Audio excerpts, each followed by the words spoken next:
So the first thing I want to talk about is the things that I did wrong.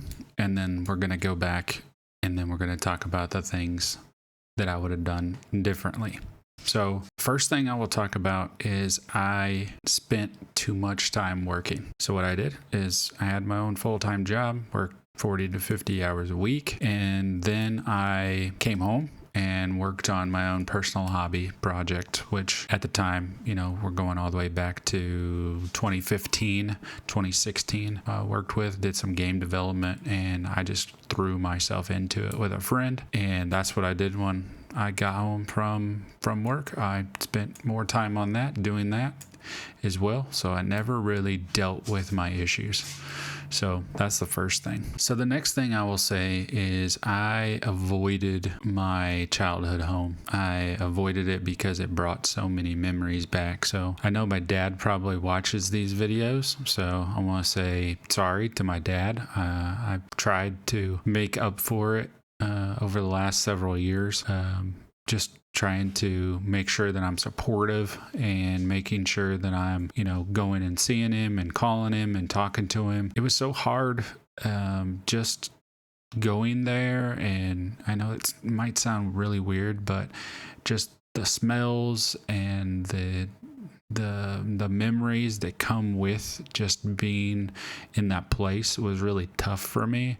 So until I got help, which we'll talk about that in just a little while, it was very interesting part, and I didn't see it when I was doing it, but now that I look at it in hindsight, it was definitely something that I was actively trying to avoid. So the next thing I will say is I blamed God. So I shouldn't have. One thing that I did was I got angry almost instantaneously. It was like as soon as my mom died, she passed away, I got the phone call. I was with her that day and stayed with her. And then I went home and took a shower and was getting ready to eat something. And while I was in the shower, my mom passed away. So it was really something that was like the loss of control that I felt was astronomical.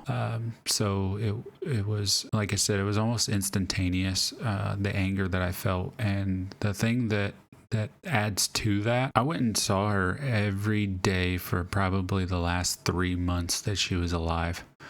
Every day, coming home from work, I would go see her. I would pray with her.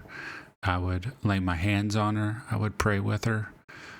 It was just something that was like an uplifting part of her day. So I just kept doing it. And I didn't want to stop because it was important to her. And, I truly felt that she was going to be healed, and it just didn't happen, and I got angry because of that. And I shouldn't have been angry. So one of the things that goes with that is I even went as far as telling my coworkers that I didn't even believe in God. That's what I told them, and I knew that there was a God.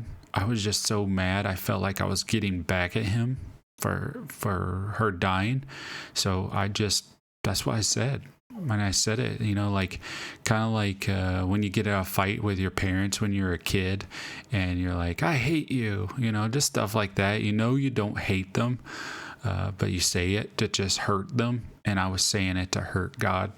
And it definitely was hurting God, to see that. And it was the hurt that I was feeling that was, it was like a best friend, that you're fighting with, and you're just saying things just to hurt the other person. So the other thing that I was saying, I'm going to lead right into some things that I would have done or I should have done. And I didn't get help for the loss of my mom for 3 years. I was just piling on the process. I was piling on the hurt. I was piling on, it was, it just led to bitterness. And that's really, truly what was changing my outlook on everything. The way I worked, the way I treated my family, the way that I treated myself, the way that I treated others. So one thing that was the turning point to getting help was my dad getting help himself. So he got help before I did. He was going to a support group called Grief Share, and Grief Share helped him, and he invited us. At the very end, they actually tell you, please invite any loved ones that you would want to come and talk with us. And he invited me, so I went. It was kind of like a graduation because this group is 13 weeks long, so you get to know the people in the group. And so I went along, and I felt something in me when I went to the group because I just sat there. I was really mad, and I didn't really want to let anyone in, but I felt something tugging at me, and my dad pushed the envelope. He was like, Andy, you're mad all the time. And I'm like, okay. And so I gave it a chance. I didn't go to the group that he went to. I went to another group, and it was at a church that I had already went to before. Because I wasn't going to church, obviously. I was mad at God, so definitely wasn't going to church. So I just kept working towards it. And finally I decided, hey, I'm going to go to this group. I'm going to try it out. I don't really want to go, but something in me is telling me to go. So that's when I decided, hey, yep, this is what I'm going to do. And again, it's called Grief Share, griefshare.org if you want to check it out. It's all around the United States. I don't know if it's in any other countries yet, but it's at least in the United States. You can go on their website. You can find something near you. They do not allow the groups to be in people's homes, so it is definitely at, I think they have them at like libraries, churches, community centers, different places like that. So if you want to check it out, I highly, highly recommend it. So with that, I still talk to people that I met in that group. Met real dear friend. I actually talked about her in another video that I did. You will have a sense of community being part of the group, and you'll remember because there'll be people there talking about different things as well. They've lost a loved one too, so you'll be able to hear their stories and how they deal with some of those situations. So I highly recommend that. So let's talk about the other things. I definitely wouldn't have worked as much. I would have taken the time. I wouldn't have waited 3 years. I probably would have waited maybe a couple weeks. I would definitely not try to extend it. I know a lot of people are like, oh, I just got to do this. Oh, that everybody's got an excuse why not to do something.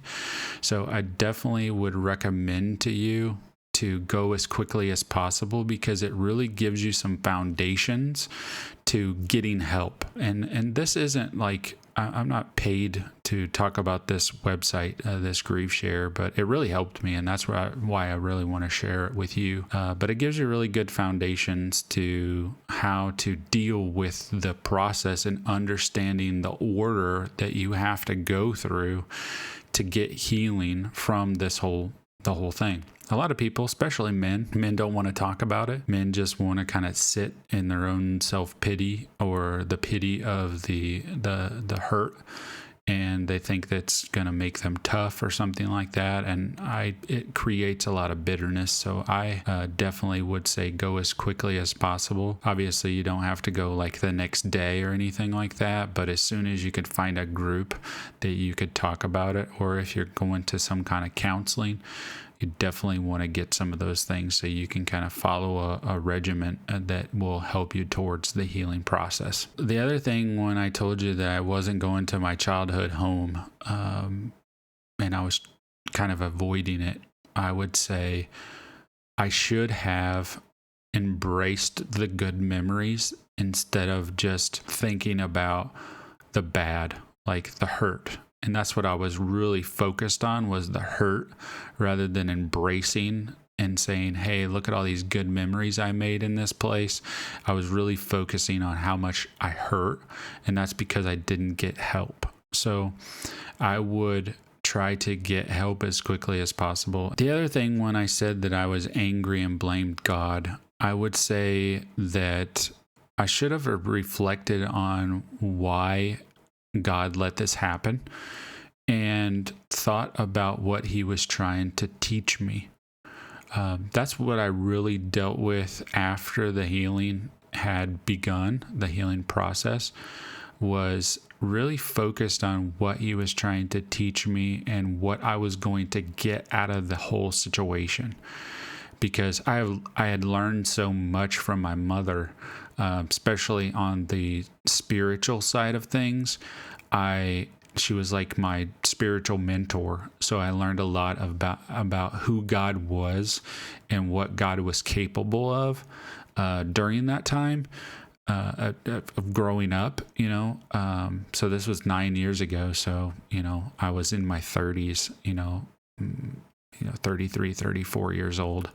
And so I had learned a lot from my mom, and I should have focused on those things and said, hey, I'm going to take these things and then I'm going to run with them. I'm going to do these things and I'm going to do them better, and that's what I should have focused on, but I didn't. I focused on the negative parts because that's really what the devil wants to do. He wants to find your weaknesses, and then he wants to pummel you with them. He wants to jump on top of you. He wants to, while you're kicking you while you're laying down. He really wants to put his foot on your neck when you're really hurting. And that's what I didn't. I kind of fell into that darkness. And it's kind of like being in sinking sand, and you don't really know how to get out of it, especially if you're not going and reaching out for God during those times. If you're like, no, God, I don't want your help, or I don't want God to help me, that's going to be really tough, because I don't think I would have ever got out of that if I didn't seek help. And those people helped me. They were the hands and feet of Jesus. They were the help that I needed in that time, and I couldn't get it.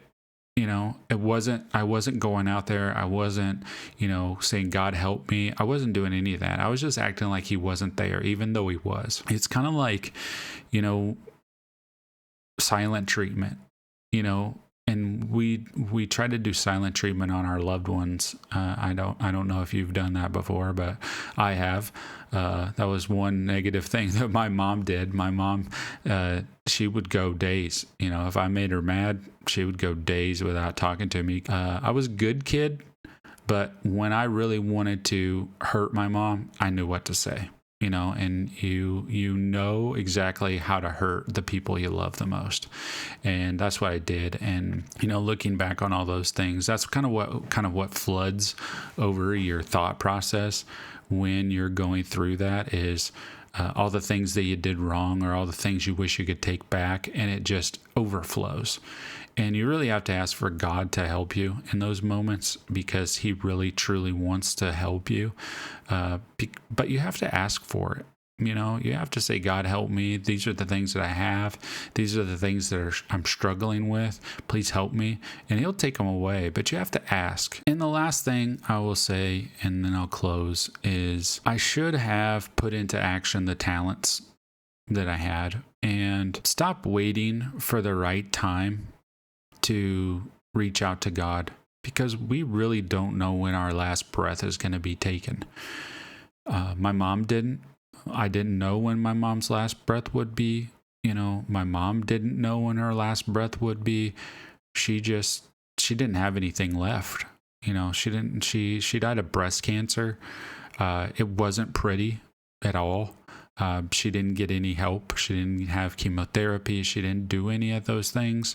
So it was really tough to see that, and then to see what she hid from us, because she was really trying to, just say, God, help me. No one here on earth's going to help me. Just you're going to help me, and I'm going to wait for you to help me. And I think that's what people fall into quite often, is they don't let people be the hands and feet of Jesus, or when people come out to help them, they just don't want help. And my mom didn't want help. She didn't tell her family till almost the very end. And we didn't tell her to do any of that. She did it on her own, and we just wanted to do what she wanted us to do. We just supported her. We gave at the very beginning when she told us, we gave her all the things. We were like, hey, we want you to do this, this, and this. And she just wasn't having it, and we said, okay, if you don't want this, this is not what we want, but this is your life. We want to spend as much time with you as possible, but here we are. So we're going to help you do what we can do. So we prayed for her every day. We made her feel comfortable as we could make her. In the end, she didn't want a doctor's help, which I don't have any regrets or anything like that by any means. It is what it is. I learned a ton from that. I want you to know that God's will for my mom's life wasn't over when she died. So all the legacy of the prayers that she prayed are still coming to life today. So that's really, the stories that we read in the Bible, when we talk about sowing and reaping, once we ask the Holy Spirit to come into our bodies, because we're the temple, right? Our lives are then eternal. Our bodies are not eternal, but our spirit is. And she left behind a legacy of those prayers. So those prayers that she was praying, and some prayers, she told me about towards the end, and they still haven't come to fruition yet. So those will come to fruition eventually, but we have to wait.